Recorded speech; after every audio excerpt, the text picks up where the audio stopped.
Okay, sorry guys, I had got a hitch and I have resolved it.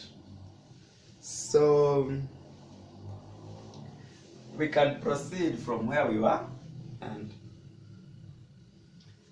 we were at the point of our second kind of greetings or our second example of greetings in Swahili, which was habari ya jioni, that is the ask, and which typically means how is your evening.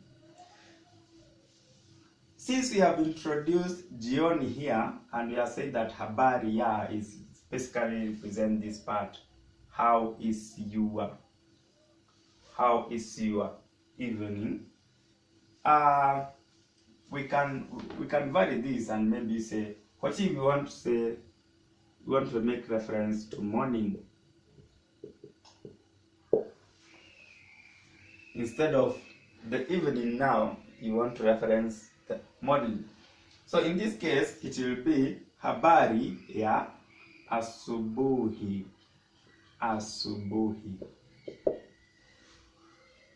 Habari ya asubuhi, how is your morning? And a typical reply to this is salama.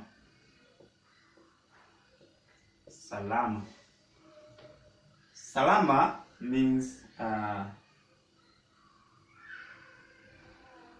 basically peace. Though when you try to translate the word peace, it will give you amani, but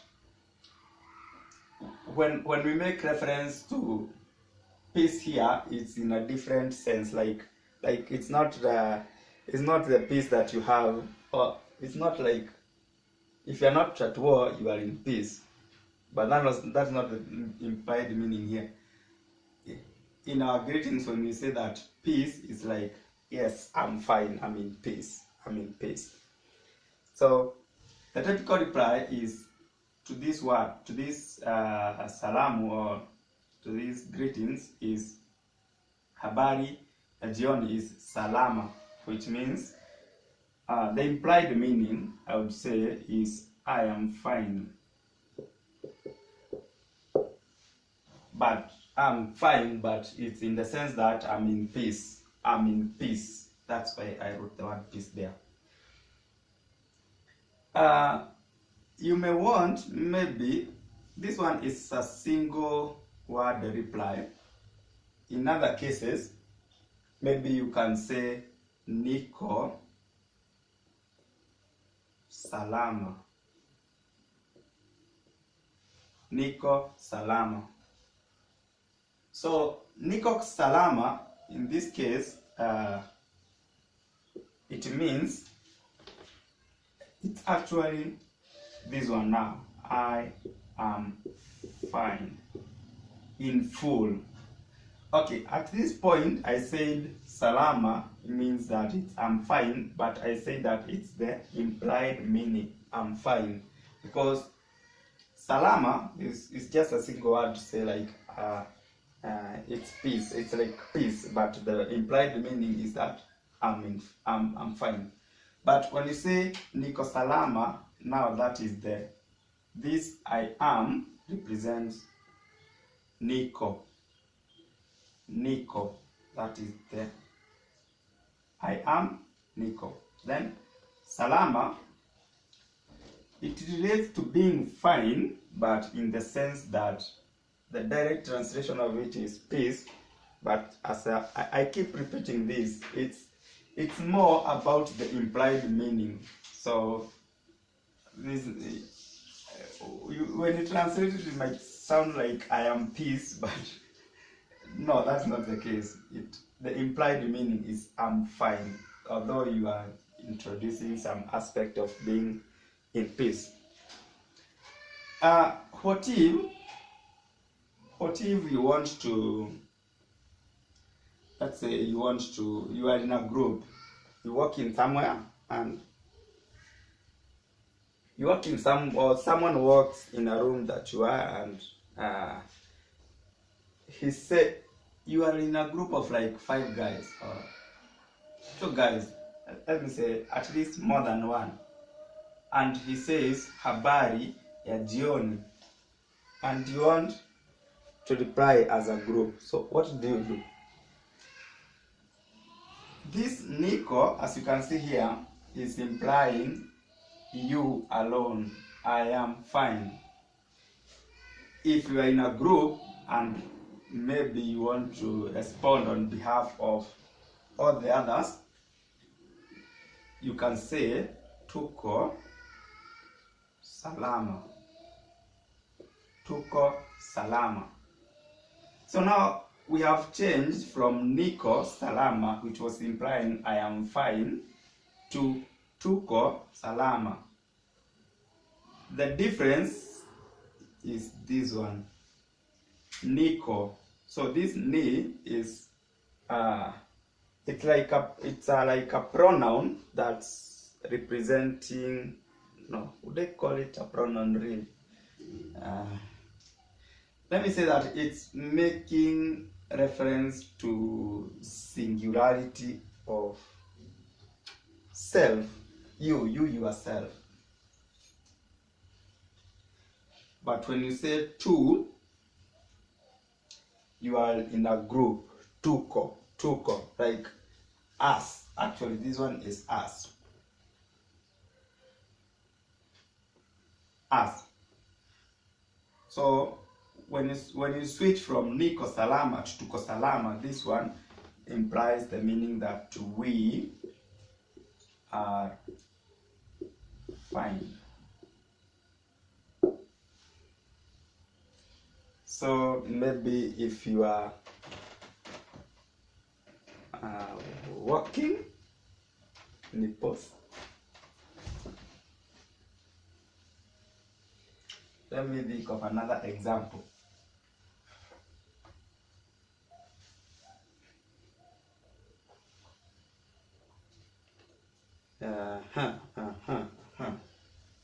Tuko salama, we are fine.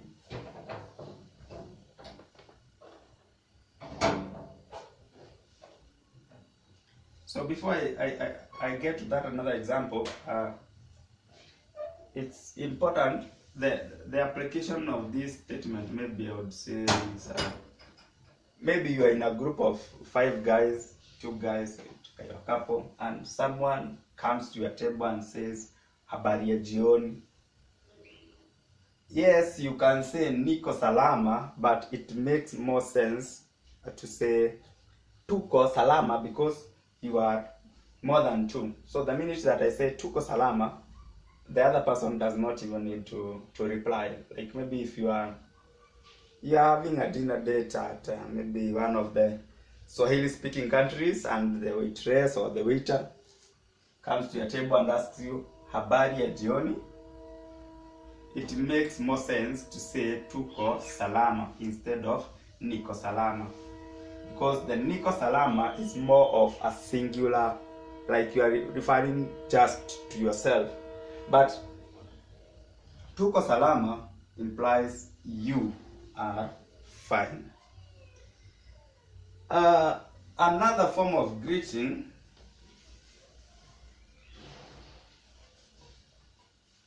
a basic one, that is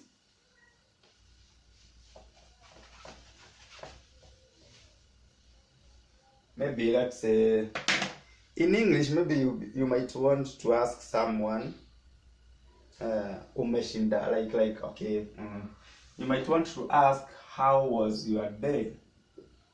How was your day?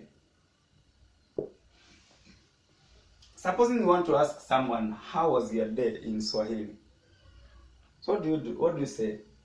So a direct translation of this, maybe a direct translation would be siku yako imekuwa aje. That is the direct translation of that statement. How was your day? it's not okay, but when I say direct translation, it doesn't mean that like this first word corresponds to this and this one to this one. No, it's reorganized to make sense. So siku yako imekuwa aje, ama siku yako, okay, this one can also be shortened to imekuaje. Imekuaje. So this is a contracted form of imekuwa aje, imekuaje. You can sometimes we do contract some words in that, just like the way in English you can opt to say isn't instead of is not. So the direct translation here, siku yako imekuaje, how was your day? So basically this one, the day here ni siku. That's siku. Yako is this one here. Imekuaje, I would say that now this one, how was this one is like the full of this one. How was imekuwa aje? How was imekuwa aje? So this one, I cannot break it down further than that. So this is in your sentence, like the siku yako imekuaje is how was your day, but now in this case is the day is siku and your ni yako. Then we can say that was the most direct translation of asking someone how was your day. But in most cases, this one is the longer version of asking how was your day. We have a shorter version which is more commonly used in Swahili, and this is called umeshindaje. Umeshindaje.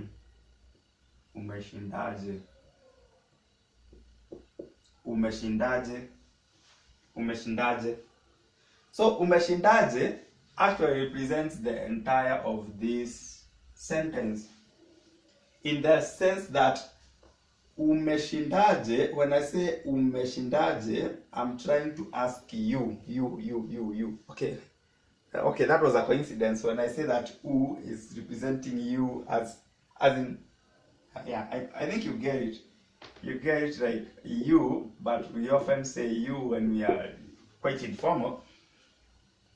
Umeshindaje, this one is trying to ask you, like this part is referencing you as a person, that person that you're asking, you. Umeshindaje. Meshindaje, it's umeshindaje, the implied meaning, or the direct meaning is how have you been. Actually it's how have you been, but it's kushinda, like how we say it in Swahili, it sounds more of during the day. It's during the day. So umeshindaje, this person is typically trying to imply how have you been through the day. How have you been through the day? So I would say that how have you been through the day?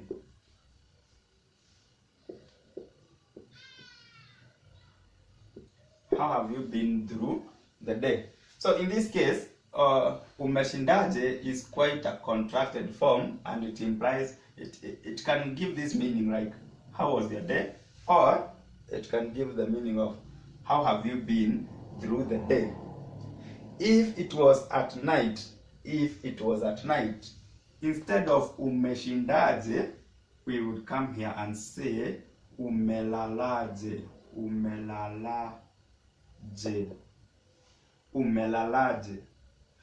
As I have said, that this one will be making reference to that the person that you're asking. This is what is making reference to that person. Umelalaje. This is a verb, lala. Lala means sleep. Lala means sleep. So when you say umelalaje, it means the direct meaning is like umelala aje is how have you slept, but the implied meaning is how was your night? How did you sleep? How was your night? Yeah, so how was your night?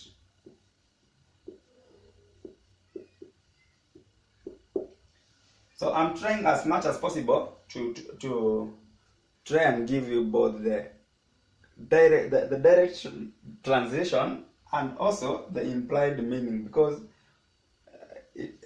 it's quite important first to know like that word, that single word, what does it mean? Because when I say umelalaje and then I just focus on saying that it means how was your night, you won't be able to connect the meaning of some parts of that sentence. So when I say lala here, is lala means sleep, you see, but we don't have any sleep in this sentence. So that's why I'm taking some time like to show you the direct meaning of that of a particular phrase, and then the implied meaning. The implied meaning will be more helpful when you want to learn or when you want to memorize like how to respond to a statement or to a greeting or to something. But the direct understanding some direct meanings of some phrases might help you maybe construct another sentence using that word, because if you know lala means sleep, and you know some other words that maybe would go with sleep, like maybe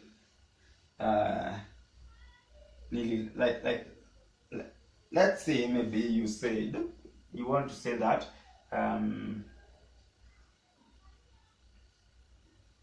I dreamt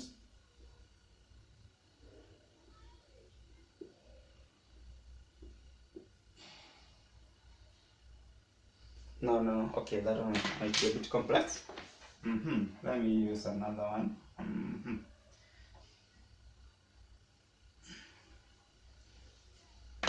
Let me say that I slept. I have slept. I have slept for 2 hours. I have slept for 2 hours. Maybe this is just an extension anyway. So in that case, when you want to say that you have slept for 2 hours, you will say nimelala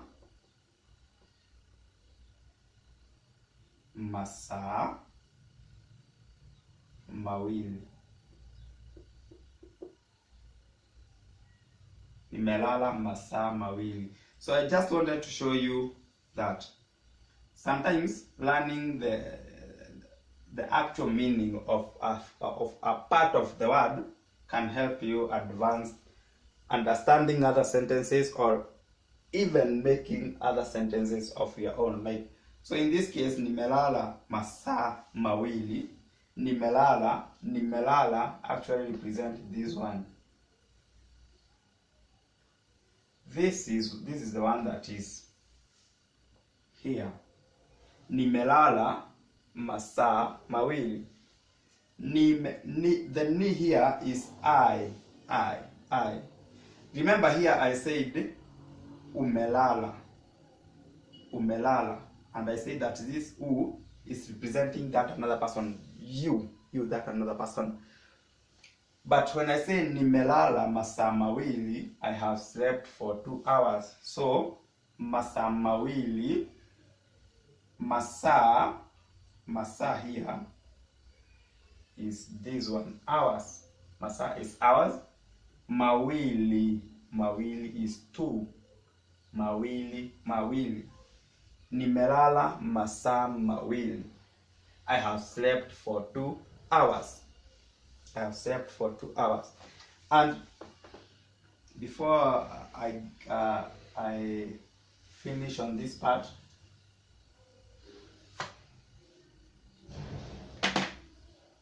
let me use, maybe you want to say that someone else has slept for 2 hours, not yourself now.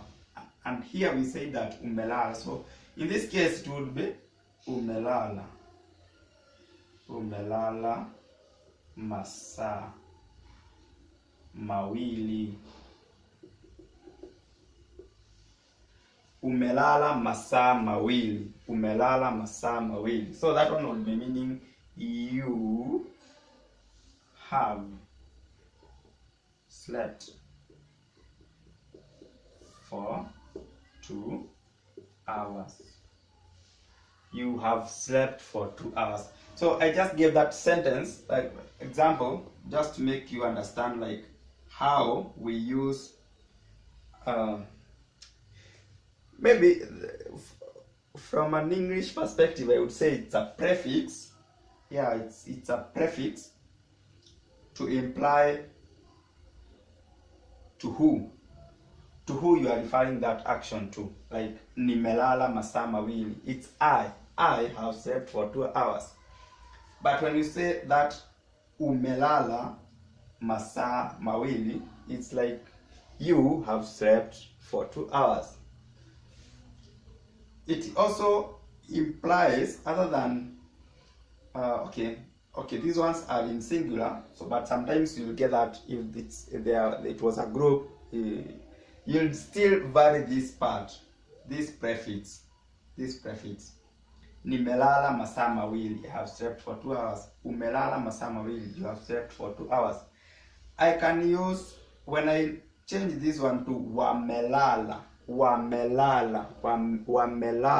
that is a WA, that one would be implying they have slept for 2 hours. Wamelala masaa mawili. So I think those examples kind of might be of help in understanding some basics of the Swahili language.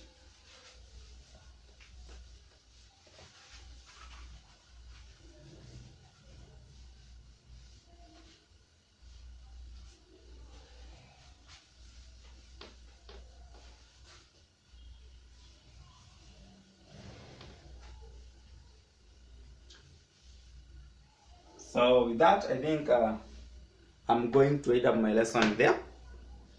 The next time that I'll be coming on screen, maybe I'll still continue with giving you more examples of Swahili to English, because in my own view, you best learn another language when you know the phrases and then what parts of that phrase represents what. Because it's through such an understanding that you'll be able to start making your own combination of statements or words, so that you can make constructive sentences. Okay, thank you for watching and hope to see you in the next lesson. Thank you.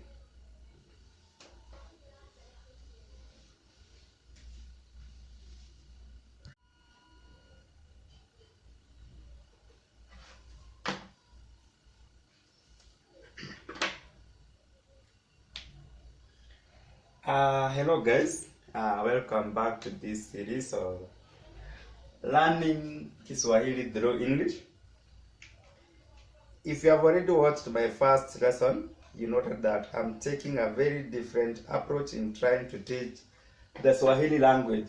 I'm trying to approach this teaching from a perspective of learning the basics, overcoming obstacles, and ensuring that by the end of the lesson, you at least carry with you some few phrases that you can use to try make a Swahili sentence. For today, it will be a continuation of our last session, and which was about example sentences that we shall be discussing and trying to deconstruct them in a way that you will be able to see the parts of that particular Swahili sentence from the point of view of understanding, or from an understanding of English. So just like last time, I'll have my two sides here. On this side, I'll have my Swahili. On this side, I'll have my English.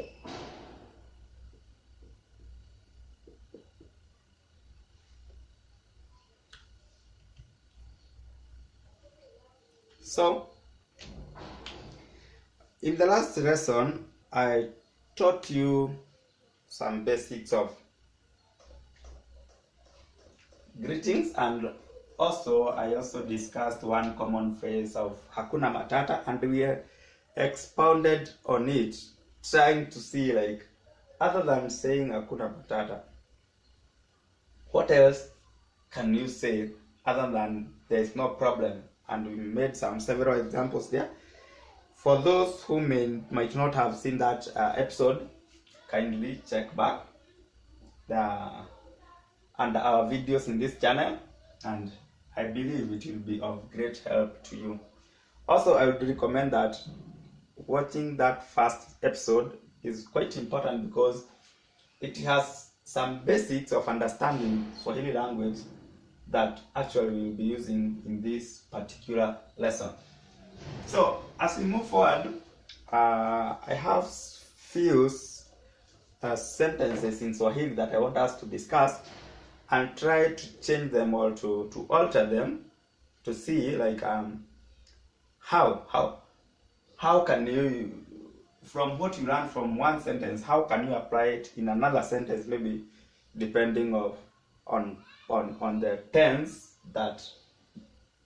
of the action that you are referring to, or singularity and plurality of the people involved. So today, our first example of a Swahili statement that maybe you might be of help to you is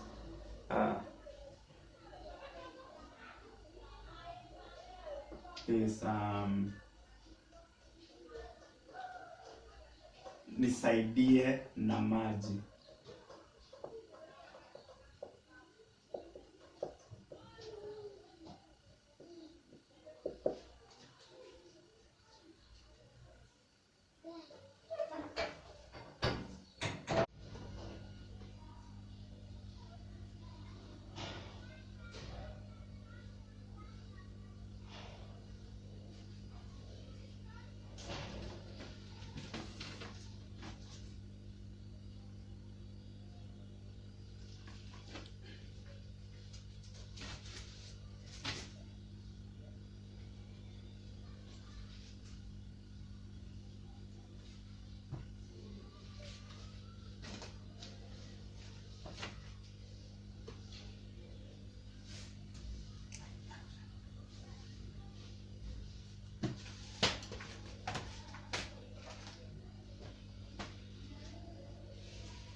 Shit.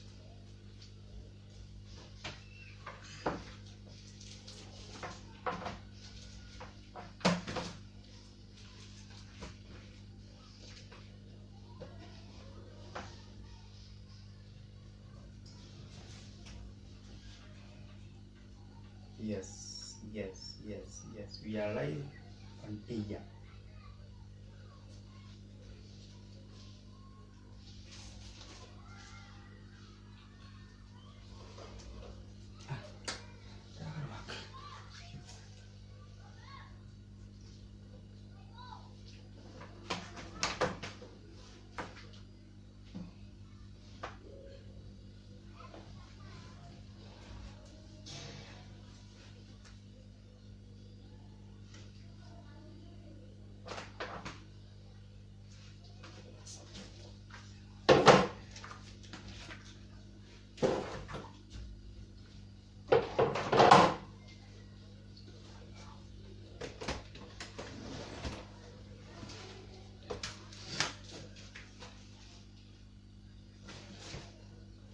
What to?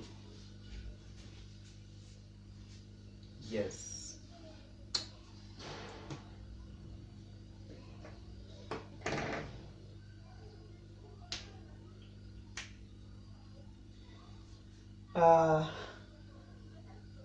Yes.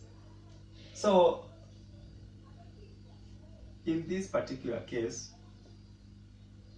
this example that I've indicated here, nisaidie na maji, a direct translation of this statement is help me with some water. Help me with some water. Nisaidie na maji. If you have been following what I've been saying from the previous lessons, you'll note that this word ni, this part, not word actually, part of that word ni, it references to self. It references to self in the manner that if I want to talk about myself, I'll say ni, saidie, ni, inue, ni, ite, such like things. So when you talk of ni, it is making reference to yourself. So that's why you see that in this sentence, it's about you borrowing some water. So, nisaidie na maji. So, this one, this is the water. Maji ni water. And nisaidie, saidie, this is help. Nisaidie. So, up to that point is help, saidie. Oh, okay, like saidia is the actual meaning or the actual word that means help. So but when you are using it in a sentence, it is nisaidie. So when you say nisaidie na maji, the implied, so this ni here, this part ni here is referencing to me or I. So in this case, nisaidie na maji, the basic meaning or the implied meaning is help me with some water. So in this case, nisaidie na maji, you can vary this sentence in. If you don't want to borrow water, maybe you want to borrow something else. Let's say like you want to borrow a book from someone. Utasema, or you'll say, nisaidie na kitabu chako. Nisaidie na kitabu chako. Nisaidie na kitabu chako. So the meaning here means help me with your book. Help me with your book. So in this sentence and this one are actually similar. So this part, nisaidie na kitabu chako. Now this is where this is kitabu, is book. Chako is your. So that's why you see the Swahili word for kitabu is for book is kitabu, and chako is your. And when we talk of this one as your, later on as you continue learning Swahili language, you will note that there are some things that we do call ngeli. They are called ngeli. So in ngeli, what we do is sometimes when we are talking about a book, okay, it is this chako, there is a prefix here. This is a prefix of, okay, it's your, but what is it that is yours? In this case, it's the book. And when you're dealing with what we call ngeli, we try to or what it implies is that this prefix of what you own is that object can be classified in different ways. Like sometimes you can be referring to an animal, like maybe a cow. You can be referring to a shoe.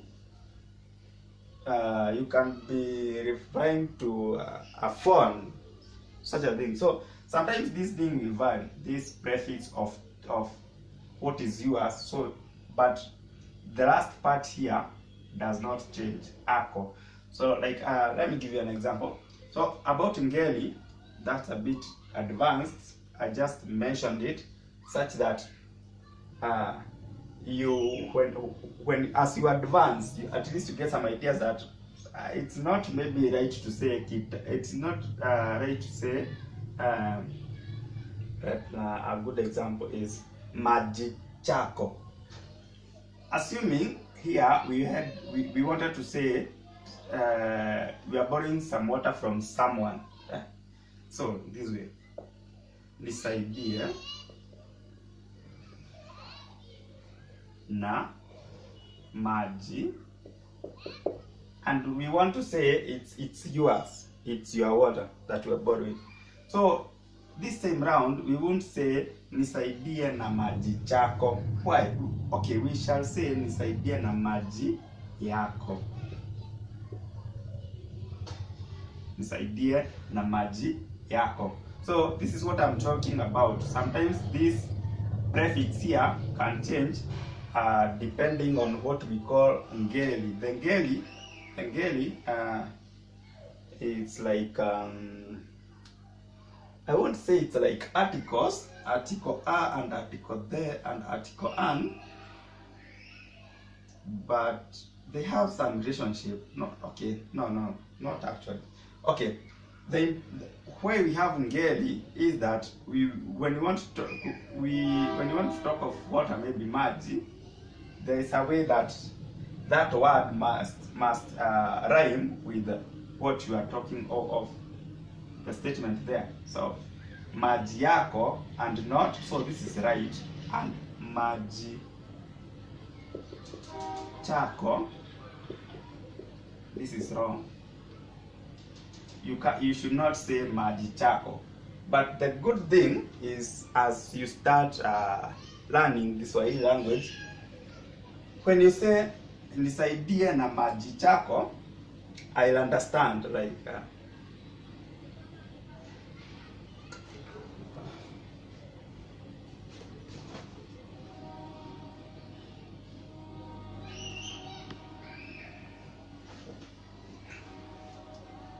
so when you say nisaidie na maji chako, I'll understand. But grammatically in Swahili it's not correct. So that one was just by the way. Anyway, it's you can don't feel like you need to be very perfect. When you just want to communicate and you say like nisaidie na maji chako, it sounds funny, but it's understandable. Like it's just a starting point. With time, you get to know like, no, I shouldn't say maji chako, I should say maji yako. You see, Or if you are saying maybe like something like amekata mti wako. In this sentence, this one actually means okay. At number three here, I had forgotten. This one should be help me with your word, like that. In sentence number 4, the meaning of this one, amekata mti wako, this one means he stroke she has cut down your tree. She has cut down your tree. So note that I said in another lesson that in Swahili language we do not have this as separate. What we do is that they are represented by a prefix. So this prefix can either mean a he or a she. Amekata. Now this one, this is the cut down. Mti, this is tree, and this is wako, is yours. So amekata mti wako. So the reason why I've used this example is that you will see sometimes we vary this depending on what object we are talking about, and there are some rules of depending of this object, mti, maji, kitabu. Depending on the classification of these objects, that's where we call them. They are classified into things that we call ngeli. That's why you see that we say kitabu chako, maji yako, mti wako. Those things relate to what we call ngeli in Swahili, but that one is a bit advanced. I was just mentioning it because later on you might want to advance your Swahili, and to speak fluent Swahili, you'll need to understand ngeli. And in that ngeli, that's where you know that it's not right to say mti chako, but it's rather mti wako. So that's what it implies. So amekata mti wako, that is, she has cut down your tree.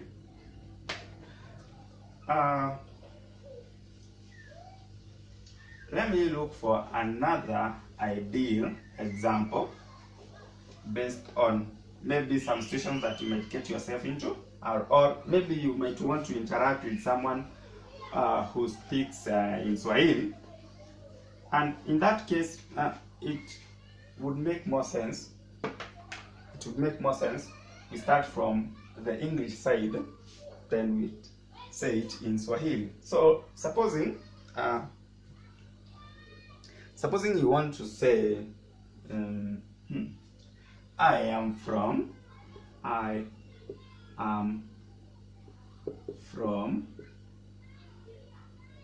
America. I am from America. I am from America. Supposing okay, let me take it give it another go. You can let us think of, maybe you want to say my name is John. My name is John. I am from America. Supposing you want to say that my name is John, I am from America, what do you say? So that first sentence there, my name is John, my name is John, we say jina langu ni John. Jina langu ni John. Jina is name. Langu is implies mine. Ni John is John. Okay, in this way, when you read it, you can name mine is John. It's very broken, and that makes sense why you some of us who are not native English speakers, we make some we tend to make some grammatical errors in trying to come from our language into the English language, because the Swahili language has a different way of organizing like subject and the object of such things. So that's why you see that a direct translation of this sentence is name mine is John. You see? But actually we are trying to say my name is John. So jina langu ni John. Jina langu ni John. My name is John.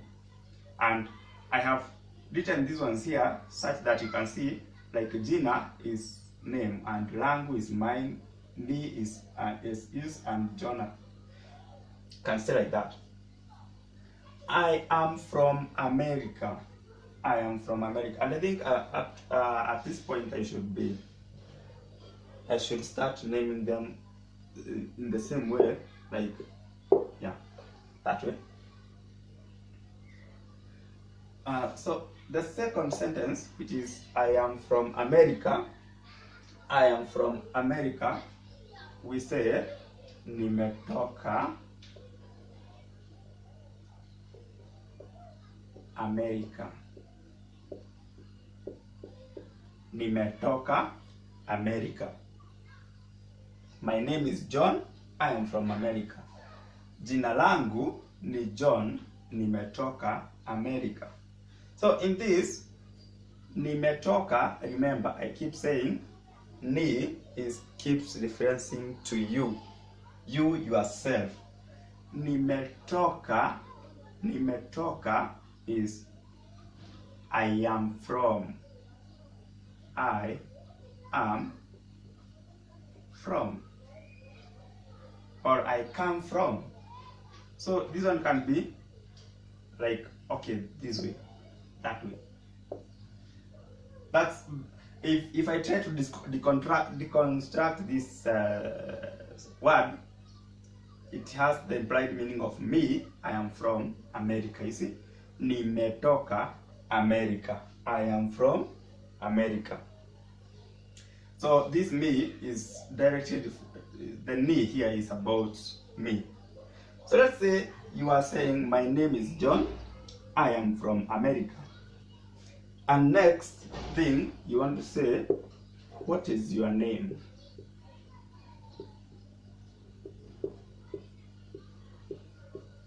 What is your name?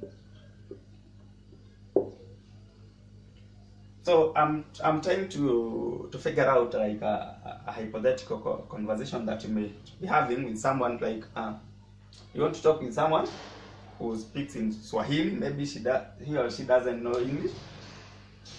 At least you can converse, maybe using this basic introduction.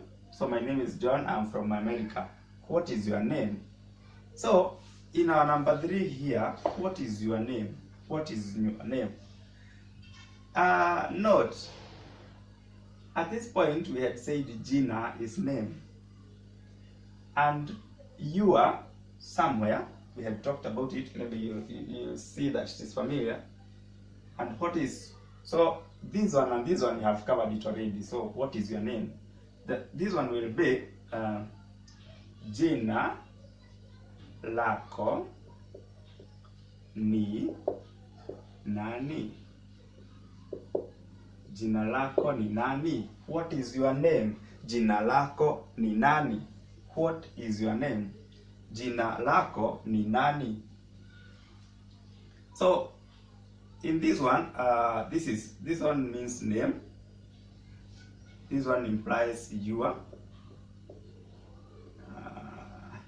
This one is, and this is what. Name your is what. Okay, it doesn't make sense, but I'm just trying to let you know that, or to show you like each word in this sentence, what does it mean. So this one, what is your name, is jina lako ni nani, where in this case jina is name, lako is your, ni is yes, and nani you just say it's like what. So it's like it's what is your name, what is your name, what is your name. It's like we are coming from behind, right? Yeah, actually, yeah, jina lako ni nani. So a direct translation might might say like jina lako ni nani, nani jina lako, the opposite of it, but it's not making sense. So in Swahili, this is how it should be. Jina lako ni nani. Okay, that is what is your name. Maybe to end this conversation, you might say expression. It's pleasure meeting you. It's pleasure meeting you.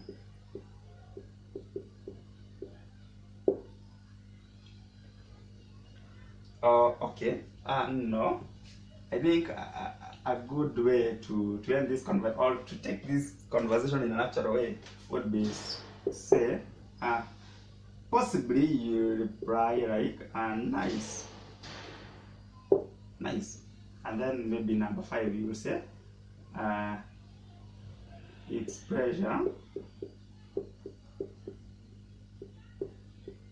meeting you. It's pleasure meeting you. So that's a very simple conversation. My name is John. I'm from America. What is your name? And then maybe this person responds like maybe Hassan, or maybe Zainab. And then you can end it like it's pleasure meeting you. So up to this point, this person, okay, interpreting like nice in Swahili, you can say a good way, or a direct a statement that implies that nice is, we can say, you can say vizuri. Yeah, vizuri. Vizuri. Vizuri. Vizuri is nice, or good. Vizuri is good or nice. So at part 5, it's pleasure meeting you. How do you say it in Swahili? It's pleasure meeting you. Nimefurahi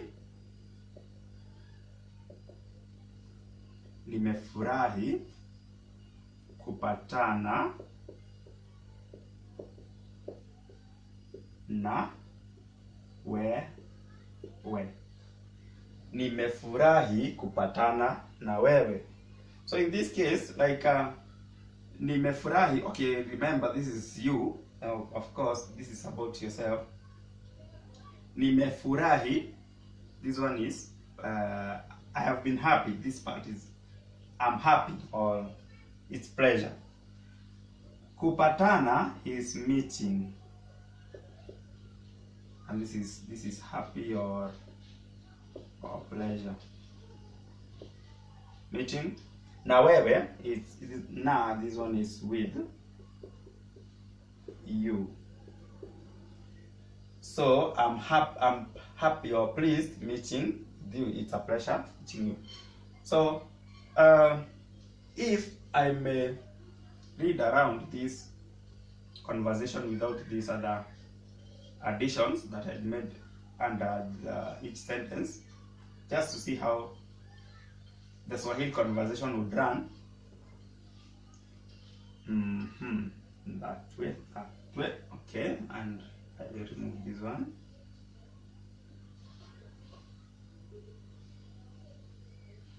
Yeah, I think that's a cleaner version. So what will happen is that you can say jina langu ni John. Nimetoka Amerika. Jina lako ni nani? Jina lako ni nani? When the person responds, then you say vizuri, like after responding, after the person that you are asking the name responds, you just say vizuri, and then you can close that with nimefurahi kupatana na wewe. It's a pleasure meeting you, or it's been a pleasure meeting you. So I think that is a very basic, simple conversation that you can imagine from the English language and get it into Swahili language.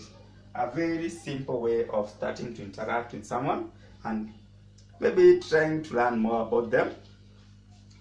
Because personally, if you are a non-Swahili speaker and you come to me and you introduce yourself in this way, I also be interested in like helping you learn more about this language. And maybe if you can take a break, I would like you to listen to one song, one sweet Swahili song. I'm going to read it for you here.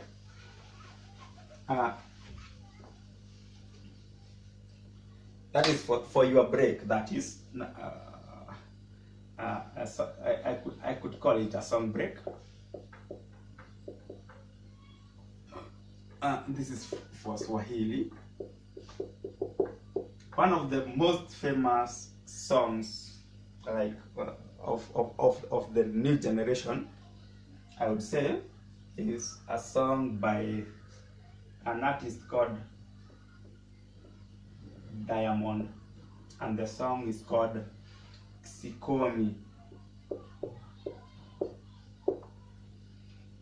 So maybe if you want to feel like some Swahiliness in songs, this is a good song. You can listen to it. It has so many views, and most of the people who view that song, actually when you check the comment section of that song, you will realize that most people do not understand Swahili, but they enjoy it. They see that the language has, it's quite unique in the way that you do pronounce words and how they are articulated. So for your break, you can go and search for that song by Diamond. The song is called Sikomi. It's a very interesting song, and by the way, inside that song you'll get some lyrics. Okay, not within the video itself, but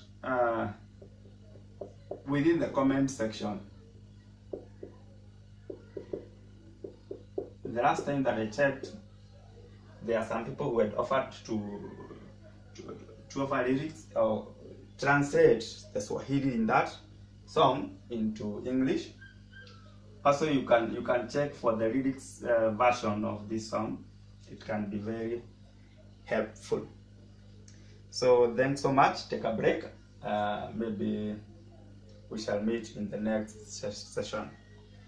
Thank you very much. Thank you.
kalamu tumetupa wapi ingine sasa?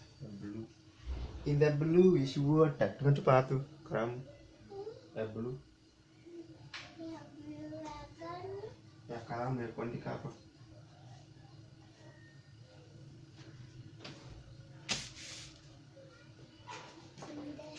Ya hii ni red. Hii ingine iko wapi? Ingine iko wapi?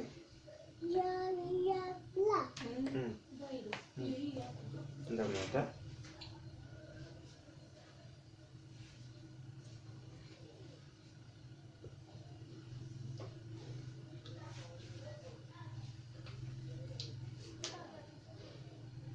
Ya kifuniko hapa.